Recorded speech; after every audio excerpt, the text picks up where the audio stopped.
सुनैना एक गरीब बुढ़िया थी जिसके पास केवल एक ही बकरी थी।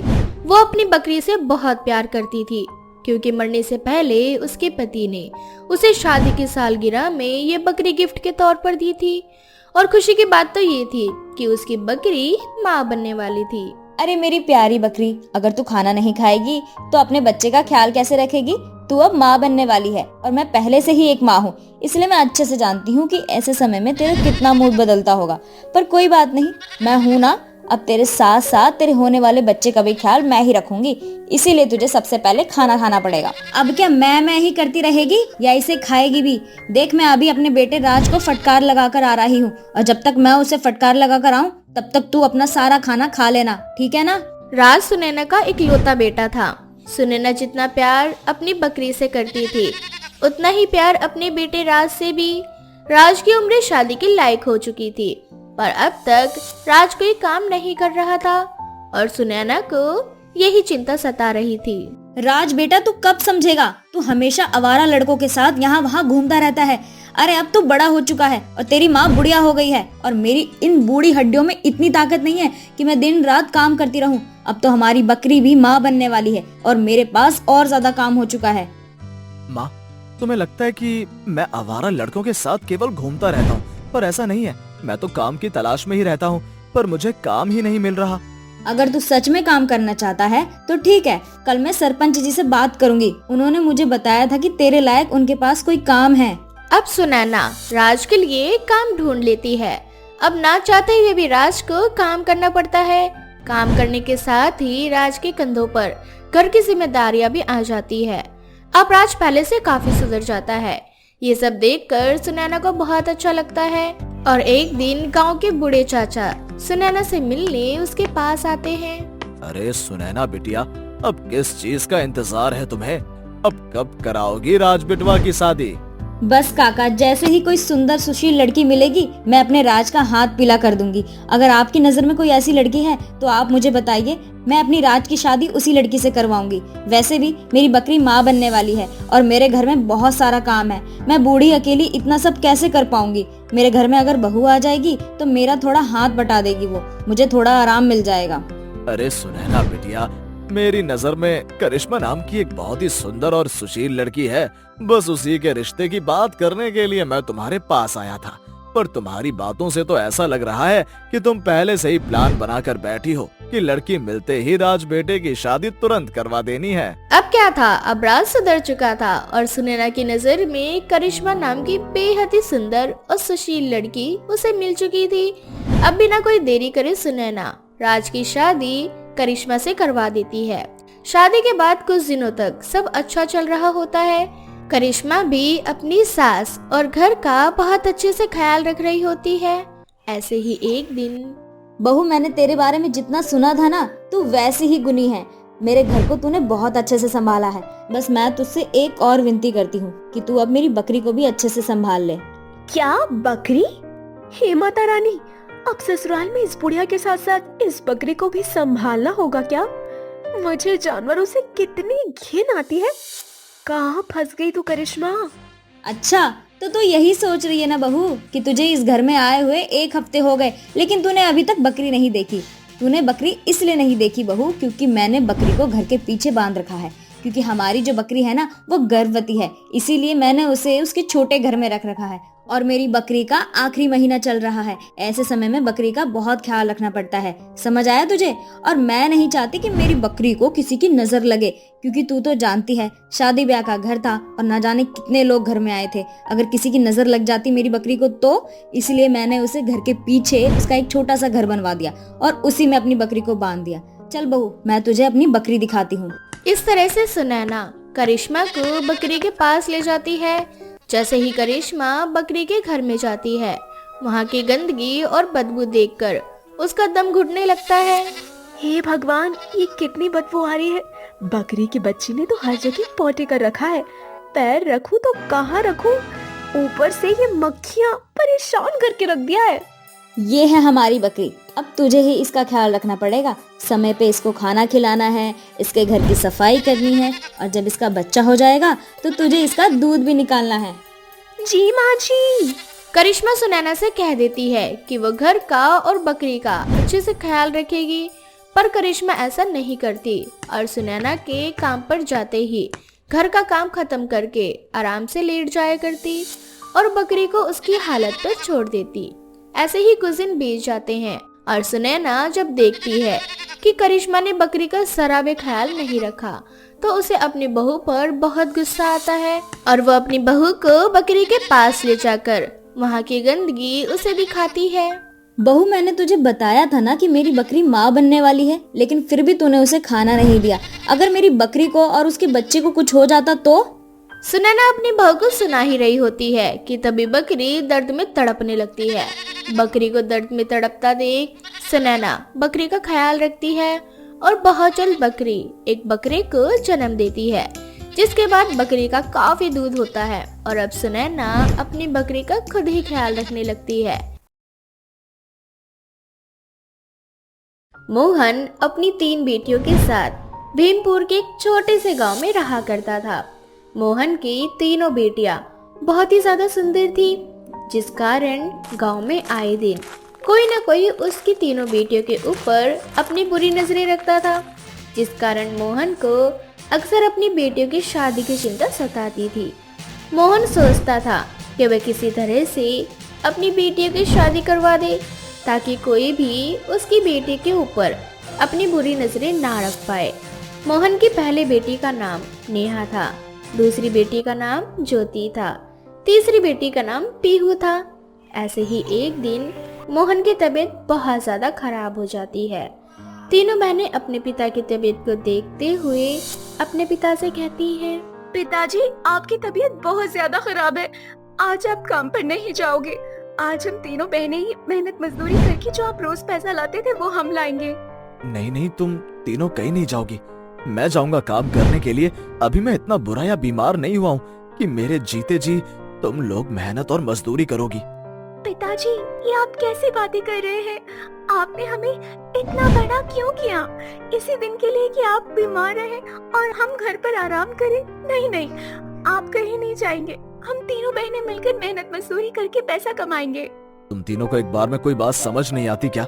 जब मैं बोल रहा हूँ कि तुम्हें कहीं जाने की जरूरत नहीं है, तुम तीनों घर में बैठकर पढ़ाई करो। तुम्हें मेहनत मजदूरी करने के लिए मैंने इतना बड़ा नहीं किया है। मैंने हमेशा तुम्हें पढ़ने के लिए प्रेरित किया है ताकि तुम तीनों पढ़ लिख कर अपनी किस्मत को निखार सको। कलम में बहुत ताकत होती है। जिस दिन ये कलम की ताकत बोलेगी ना, उस दिन ये मेहनत मजदूरी ये सब तुम्हारे आगे बहुत छोटी हो जाएगी। पिताजी, आप उसकी टेंशन मत लीजिए। हम तीनों बहनें बहुत मेहनत कर रही हैं और एक दिन हम जरूर आपको कुछ बनकर दिखाएंगी। लेकिन जब ऐसी स्थिति बनी हुई है तो आपकी तबीयत को देखते हुए हमें कलम चलाने के साथ साथ ईंट पत्थर भी उठाना पड़ेगा। मैं जानता हूँ मेरी बच्चियों कि तुम मेरी तबीयत को लेकर बहुत ज्यादा चिंता कर रही हो, लेकिन मेरा विश्वास मानो, मैं बिल्कुल ठीक हूँ। ठीक है पिताजी, लेकिन आप आज काम पर नहीं जाओगे। आज हम तीनों ही जाएंगे काम पर, क्योंकि आपकी तबीयत बहुत ज्यादा खराब है। एक दिन की ही तो बात है पिताजी। आज आप एक दिन के लिए आराम करके दवाइयाँ खाइए ताकि आप ठीक हो जाओ, तो अगले दिन से आप काम पर चले जाना। ना चाहते हुए भी मोहन को अपनी तीनों बेटियों की बात माननी पड़ती है। तीनों घर का काम निपटाकर अपने पिता को दवाइयाँ देकर काम पर निकल जाती है। तीनों सुबह से शाम तक मेहनत मजदूरी करती हैं। शाम को जब सारे मजदूर को पैसे देने की बारी आती है तो वहाँ का सेठ सभी को पैसे देने के लिए आता है। सेठ की बुरी नजर मोहन की तीनों बेटियों पर पड़ती है। वो उन्हें बहुत गंदी नजर से देखता है और उन तीनों को एक्स्ट्रा पैसे देते हुए उनसे कहता है, अगर तुम तीनों रोज काम पर आओगे तो मैं तुम्हें दुगनी कीमत दूंगा। तुम तीनों तो अपने पिता से भी अच्छा काम करती हो। मुझे तुम तीनों जैसे ही लोगों की जरूरत है। तीनों बहनें सेठ की बात का कोई जवाब नहीं देती और वहाँ से अपने घर आ जाती हैं। घर आने के बाद वो तीनों मोहन को पैसे देती हैं। तभी वो पैसे देखकर मोहन कहता है, अरे सेठ ने तुम तीनों को इतने ज्यादा पैसे क्यों दिए? पिताजी, सेठ ने तो ये कहा है कि अगर हम तीनों रोज उसके पास काम करने जाएंगे तो वो हमें दुगनी रकम देगा। मोहन समझ जाता है कि सेठ के मन में क्या चल रहा है। वो अपनी तीनों बेटियों को कुछ नहीं कहता। ऐसे ही अगले दिन मोहन काम करने के लिए जाता है। तभी वो सेठ मोहन से कहता है। अरे मोहन, तू यहाँ क्या कर रहा है? तेरी तबीयत ठीक नहीं थी ना? तू घर पर आराम करता, अपनी तीनों बेटियों को यहाँ भेज देता ना। अच्छी कीमत दूंगा, दिखने में काफी सुंदर है तेरी बेटियाँ। अगर थोड़ा एक्स्ट्रा काम करेंगी तो एक्स्ट्रा पैसा दूंगा मैं तेरी बेटियों को। मालिक, अब मेरी तबीयत बिल्कुल ठीक है, मेरी बेटियों को यहाँ आने की जरूरत नहीं है। जो काम करना है आप मुझसे करवाइए, मैं करने के लिए तैयार हूँ। अरे बेवकूफ आदमी, जो काम तेरी बेटियां कर लेंगी वो काम तू थोड़े कर पाएगा। अच्छी कीमत दूंगा तुझे तेरी बेटियों के लिए, काफी सुंदर है। वो बेचना चाहता है क्या अपनी बेटियों को? गरीबी में 3-3 बेटियों को पौधा लेकर कब तक जिएगा? अरे बेच डाल तीनों को, अच्छे पैसे मिलेंगे तुझे। सेठ की बात सुनकर मोहन को बहुत गुस्सा आता है। सेठ की बात मोहन के आत्मविश्वास को ठेस पहुंचाती है और वो गुस्से से सेठ से कहता है। सेठ गरीब जरूर हूँ लेकिन बिकाऊ नहीं हूँ मैं। मैंने अपनी बेटियों को अपने भरोसे से इतना बड़ा किया है, पाला है, पोसा है, पढ़ाया है, लिखाया है, ये दिन देखने के लिए कि तुझ जैसे 2 कौड़ी के इंसान मेरी बेटियों का मोल भाव करें। और मुझे तेरे यहाँ नौकरी भी नहीं करनी है। अब जो मेरी बेटियों की इज्जत नहीं कर सकता, मैं उसके यहाँ काम नहीं कर सकता। इतना बोलकर मोहन वो काम छोड़कर अपने घर आ जाता है। ऐसे ही समय बीतता जाता है। धीरे धीरे मोहन के घर की आर्थिक हालत बहुत ही ज्यादा खराब होने लगती है। पूरे गांव में सेठ के कहने पर कोई भी मोहन को काम देने के लिए तैयार नहीं था। ऐसे ही एक दिन नेहा अपने पिता से कहती है। पिताजी, मैं तो कहती हूँ हम सब शहर चलते हैं, वहाँ चल के कुछ छोटी मोटी नौकरी कर लेंगे। गांव में तो लड़कियों को ना ही पढ़ने का हक है और ना ही आगे बढ़ने का हक है, इसीलिए शहर चलते हैं, वहाँ चल के कुछ ना कुछ तो कर ही लेंगे। मोहन अपनी बेटियों के कहने पर शहर आ जाता है। वहाँ कुछ दिन तक अपना गुजारा फुटपाथ पर करते हैं। फुटपाथ पर रहने के बाद भी तीनों अपनी पढ़ाई करना नहीं छोड़ती। ऐसे ही एक दिन नेहा के फोन पर एक मल्टीनेशनल कंपनी से जॉब का ऑफर आता है। ये खबर सुनकर नेहा के पिता और उसकी बहनें बहुत खुश होती हैं। कुछ ही समय बाद नेहा वो मल्टीनेशनल कंपनी ज्वाइन कर लेती है। देखते ही देखते उनकी आर्थिक स्थिति धीरे धीरे ठीक होने लगती है। ऐसे ही एक दिन नेहा ऑफिस से घर आने के बाद अपनी दोनों बहनें और पिता के लिए खाना बना रही होती है। तभी उसकी छोटी बहन ज्योति रसोई में जाती है और अपनी बहन से कहती है। अरे दीदी, ऑफिस से आने के बाद आप रसोई का काम क्यों करने लग गए? मैं और पीहू है ना, हम दोनों घर का काम कर लेंगे। आपको बस आराम करने की जरूरत है, आप थक गए होंगे। अरे नहीं मेरी बहन, तुम दोनों अपनी पढ़ाई पर ध्यान दो। मुझे जो अचीव करना था वो मैंने कर लिया। अब मैं चाहती हूँ कि मेरे बाद तुम दोनों का सपना पूरा हो, ताकि पिताजी को हम पर नाज हो। उन्होंने हम जैसी बेटियों को जन्म दिया। मोहन अपनी बेटियों की बातों को सुन रहा होता है। मोहन के आंखों में आंसू होते हैं और उसे अपने बच्चों पर बहुत ही ज्यादा गर्व महसूस होता है। ज्योति और पीहू दोनों अपनी पढ़ाई पर खूब ध्यान लगाते हैं। और ऐसे ही एक दिन ज्योति, जो कि गवर्नमेंट टीचर बनना चाहती थी, उसकी मेहनत और लगन से उसका गवर्नमेंट टीचर बनने का सपना भी पूरा होता है। और धीरे धीरे ज्योति और नेहा मिलकर शहर में अपना खुद का मकान बनाते हैं। अब उनके पास रहने के लिए और खाने के लिए सब कुछ था। अब दोनों बहनें मिलकर अपनी बहन पीहू को पूरी तरह से सपोर्ट करते हैं, जो कि एक डॉक्टर बनना चाहती थी। उसकी मेडिकल की पढ़ाई में बहुत ही ज्यादा खर्च आता है, जो कि उसकी दोनों बहनें मिलकर उठाती हैं। तीनों बहनों में काफी ज्यादा प्यार था और वो तीनों एक दूसरे को संभालते हुए अपने सपने को पूरा करती हैं। पीहू भी अपना डॉक्टर बनने का सपना पूरा करती है और इस तरह से तीनों बहनें मिलकर गरीबी में अपनी किस्मत को आगे बदलती हैं और अपने जीवन में हंसी खुशी आगे बढ़ती हैं। दोस्तों, कलम में वो ताकत है जिसकी बदौलत आप अपने जीवन में हर वो चीज हासिल कर सकते हैं जो आप करना चाहते हैं। चुड़ैल की भूतिया बकरी। रामपुर नाम के एक जंगल में एक चुड़ैल अपनी भूतिया बकरी के साथ रहा करती थी। ऐसे ही एक दिन चुड़ैल अपनी भूतिया बकरी से बात कर रही होती है और उसे बोल रही होती है, अरे मेरी फूलमती, तुझे आज बड़ी भूख लगी है?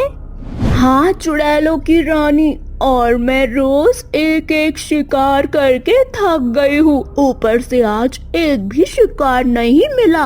अरे मेरी फूलमती, तू चिंता मत कर, आज मेरे दिमाग में एक बहुत अच्छा आइडिया आया है जिसे सुनकर तू खुशी से पागल होने लगेगी और हमारे पास शिकार ही शिकार होगा। रोज हम भरपेट खाना खा सकेंगे।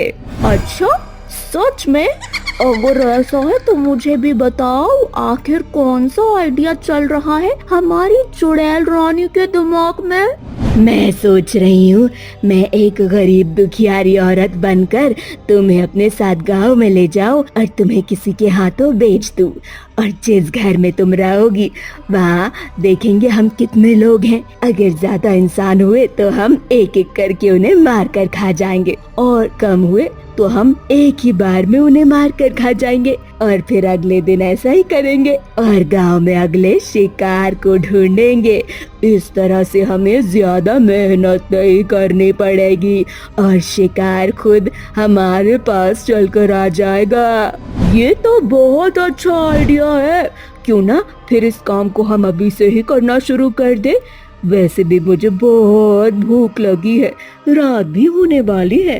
अब चुड़ैल एक गरीब दुखियार औरत के रूप में बदल जाती है और अपनी भूतिया बकरी को रामपुर नाम के एक छोटे से गांव में ले जाती है और एक आदमी से बोलती है, साहब मुझसे ये बकरी खरीद लो।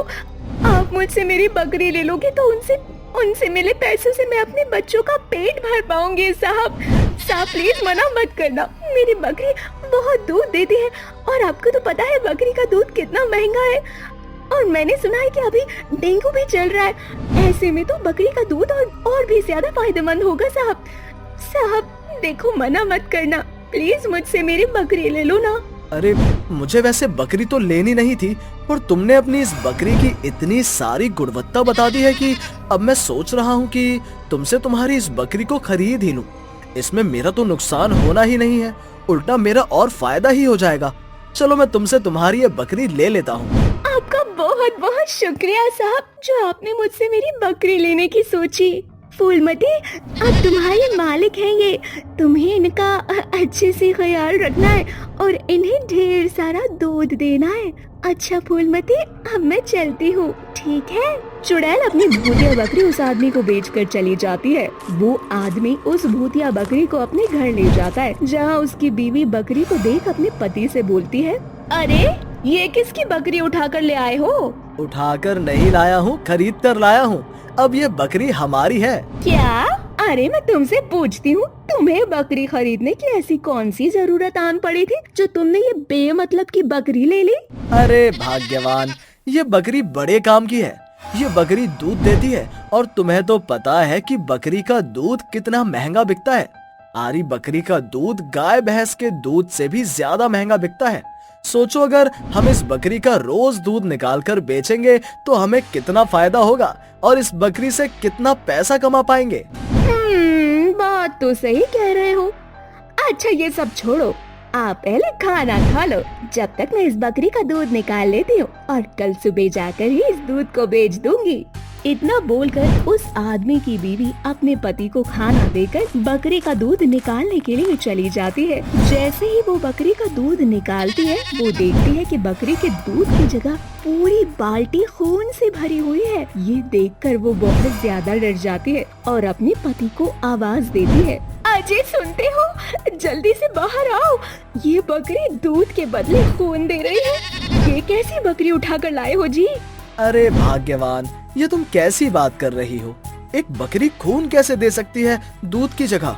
वो तो जब तुम अपनी आँखों से देखोगे तब तुम्हें खुद पता चल जाएगा। हाँ आ रहा हूँ। अपनी बीवी की आवाज सुनकर जैसे ही आदमी दूध के लिए बकरी के पास जाता है, वो भूतिया बकरी उस आदमी को जोर से लात मारती है और तभी वहाँ चुड़ैल आ जाती है। चुड़ैल के वहाँ आते ही दोनों पति पत्नी डर जाते हैं और बोलते हैं, चुड़ैल? चुड़ैल? मैं चुड़ैल हूँ और ये मेरी भूतिया बकरी। हम यहाँ तुम दोनों का शिकार करने आए हैं। आज हमें बहुत मजा आने वाला है। हम सुबह से भूखे हैं, आज हम पेट भर के खाना खाएंगे। क्यों फूलमती? हाँ चुड़ैलों की रानी, अब भूतिया बकरी और चुड़ैल दोनों मिलकर उन पति पत्नियों को मारकर खा जाते हैं, परंतु ये सब कुछ भोला नाम का एक व्यक्ति छुपके से देख लेता है और गांव में जाकर इस दुर्घटना के बारे में सभी को बताता है। जिसके बाद हरिया नाम का व्यक्ति भोला से बोलता है, भोला, अगर तुम सच बोल रहे हो तो वो चुड़ैल कल सुबह भी अपनी बकरी को किसी और के हाथों में बेचेगी, और जब वो चुड़ैल अपनी भूतिया बकरी को बेचकर जाएगी और रात में अपना शिकार करने के लिए आएगी, तब हम तांत्रिक बाबा को बुलाकर उस चुड़ैल और भूतिया बकरी को खत्म कर देंगे। तुम बिल्कुल सही कह रहे हो, अब हमें ऐसा ही करना होगा, नहीं तो वो चुड़ैल अपनी भूतिया बकरी के साथ मिलकर हम सभी गांव वालों को मार डालेगी। वो हमें मारे उससे पहले हमें उससे चालाकी करनी होगी और उसे पकड़ना होगा। अब क्या था, अगले दिन जैसे ही चुड़ैल अपनी बकरी को भोला के हाथों बेचने आती है, भोला उससे तुरंत उसकी बकरी खरीद लेता है और शाम को चुड़ैल अपनी भूतिया बकरी के साथ भोला को मारने के लिए वहाँ आ जाती है। मुझे पता था चुड़ैल, रात होते ही तू यहाँ जरूर आएगी। तुझे क्या लगा मुझे पता नहीं है कि तू एक चुड़ैल है और ये तेरी भूतिया बकरी? और मुझे ये भी पता है कि किस तरह से तुम दोनों बेकसूर इंसानों को बेवकूफ बनाकर उनका शिकार करती हो। कल जब तुम अपना शिकार कर रही थी तो मैंने सब कुछ अपनी आंखों से देख लिया था और तुम्हारा प्लान भी सुन लिया था। अरे वाह भोला, तू तो बड़ा तेज निकला। मैंने तो तेरा नाम सुन के तुझे हल्के में ले लिया था, पर क्या फायदा, सब कुछ पता होने के बाद भी मैं और मेरी भूतिया बकरी तुझे जिंदा नहीं छोड़ेंगे। मरना तो तुझे पड़ेगा। हा हा हा हा हा। तू मेरा कुछ भी नहीं बिगाड़ पाएगी चुड़ैल, क्योंकि मैंने तेरी मौत का सारा प्रबंध किया हुआ है। तू हम दोनों का कुछ नहीं बिगाड़ सकता बेवकूफ इंसान। मैं तुझे अभी मार कर खा जाऊंगी और अपना पेट भर लूंगी। इतना बोलकर चुड़ैल जैसे ही भोला को मारने के लिए आगे बढ़ती है, तभी वहाँ एक तांत्रिक बाबा आ जाता है। चुड़ैल, बहुत मार लिया तूने मासूम लोगों को अपनी भूतिया बकरी के साथ मिलकर, पर अब तू इन लोगों का कुछ नहीं बिगाड़ पाएगी, क्योंकि मैं तुझे अपनी इस बोतल में कैद कर लूंगा, जिसके बाद तू और तेरी ये भूतिया बकरी कभी आजाद नहीं हो पाओगी। बाबा, तू ये सही नहीं कर रहा। मैं कह रही हूँ तुझसे, तू मेरे रास्ते से हट जा, वरना मैं पहले तेरा शिकार करूंगी। तू मेरा कुछ नहीं बिगाड़ सकती दुष्ट चुड़ैल। अब तू मेरी इस शीशे की बोतल में कैद होने के लिए तैयार हो जा। इतना बोलकर बाबा उस चुड़ैल के ऊपर गंगा जल डालते हैं, जिसके बाद वो चुड़ैल और भूतिया बकरी दोनों धुआं बनकर बाबा की बोतल में कैद हो जाते हैं। जिसके बाद बाबा उस बोतल को एक समंदर में फेंक देते हैं और सभी गांव वाले फिर से पहले की तरह अपनी जिंदगी आराम से जीने लगते हैं।